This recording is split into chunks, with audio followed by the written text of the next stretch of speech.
Welcome to the Slop Farm. Enjoy the video. You start by securing permission and gathering files. You cannot host others' copyrighted games without consent. Once you have legal HTML5 game packages, create a Google account and open Google Sites. Choose a blank site and set a clear title. Next, make folders for assets and compress any large media under 5-10 MB to keep load times reasonable. Make sure to plan pages by category so visitors find games quickly, and enable site-wide responsive layout for mobile play. Now upload each game's files to Google Drive and set sharing to anyone with the link so embedding works.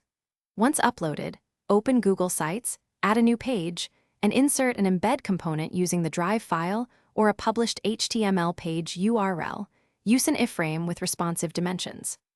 Optimize performance by minifying JavaScript, combining assets into sprites, and lazy loading sounds or large images. Make sure to test controls and touch input.